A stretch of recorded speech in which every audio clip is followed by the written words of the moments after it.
那麼我們接下來去建設火葬場的話，去想一下這個空地，來到後山怎麼樣？去看一下後山。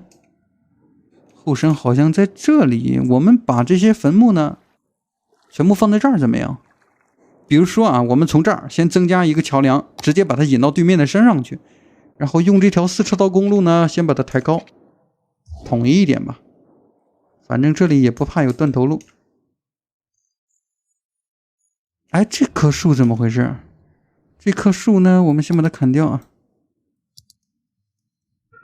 来，我們以這個高度呢，直接把它延到对面。哎，这個橋梁看起來倒是挺漂亮的。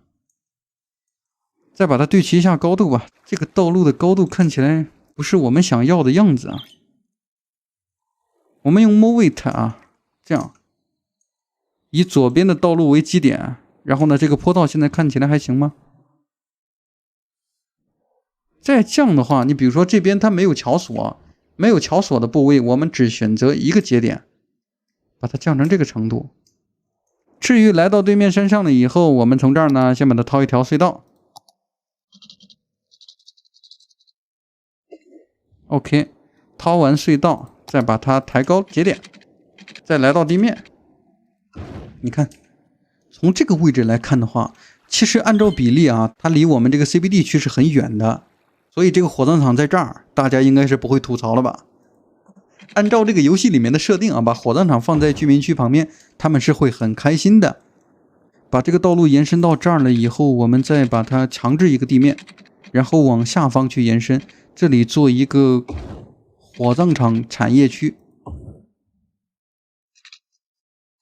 前方放辦公室，左邊是山，右邊是山，前後都是水。哎呀，這個地方搞得我都想埋在這兒了。再打開醫療保健的選項的話，我們找一下這個處理遺體的話，有一個火葬場，還有一個遺體冷凍庫。這個遺體冷凍庫呢，這個可以放在醫院裡面，然後火葬場呢就直接這樣放置吧。來吧，1、2、3、4、5、6。哎，巧的是這個地方它離那個高速也比較近一點。所以說附近的市民處理完的話，他們還可以去往遠方。這個電啊，這個水連接了，然後我們把電源呢旁邊的山頭上直接放一個風力發電機。這個風力發電機越高，它產生的電量會越多。這個山頭上肯定是沒有問題的。然後我們再找一個靈車跟蹤一下，正在前往最佳專櫃。你比如說啊，按照遊戲的算法，這個最佳專櫃呢，它肯定是在我們這個 CBD 比較近的地方。你看啊，這個車目前已經來到 CBD 的入口了，然後接下來它要右轉去往別的城市，有點打臉啊。接下來是不是到我們修路的環節了？我發現明明是可以很順暢的通過的，但是他們到這兒了以後，他們這樣啊，把遊戲先暫停一下，然後前方的路段呢，先把它給刪除了。這條路也刪了，地面上的道路可以先不調整。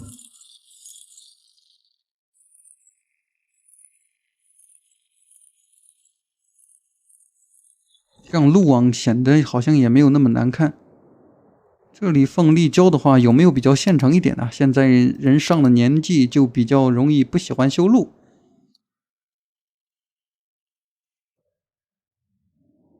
我們遊戲自带的這個立交倒是挺符合的，是吧？不用我們去調整了。然後至於某些節點呢，再把它抬高一下就可以了。它目前做不到一個好的平滑，那麼它就不是一個好的立交。手動去做的話，我們可以先把前方這個道路啊，把它升級成 CSUR。比如說它現在是3條車道，把它變成1、2、3。就是對於這個路段來說，可能會有點不是太好修整。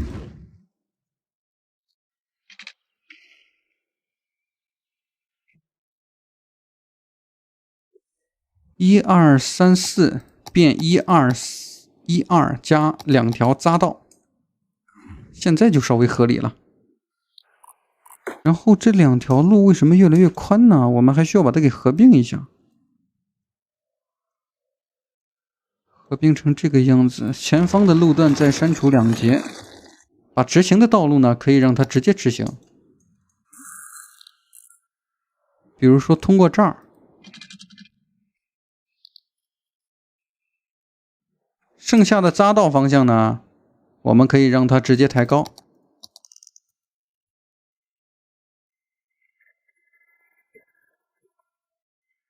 我现在反而觉得做这种不规则的立交做起来比较漂亮。然后把这条节点继續向前走，走在这兒。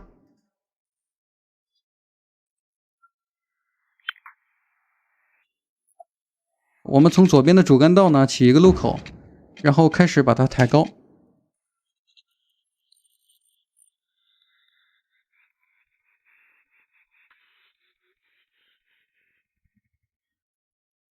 現在這些車輛，他們再進入城市的話，就完全不會再堵車了，因為沒有十字路口。某些節點不合適的話，你比如說這裡啊，把這個汽車引導再做一下就可以了。TMPE 直行的車輛只讓它直行，在匝道的車輛呢，讓它進入匝道。這裡停車倒車是扣12分的，不知道國外是什麼樣子的，反正我們這裡要安全一點。這麼龐大的一個車流量，他們在進入我們城市以後，很快就會通過這個匝道一分為二，一邊去我們的 CBD， 另外一邊呢去我們的 CBD。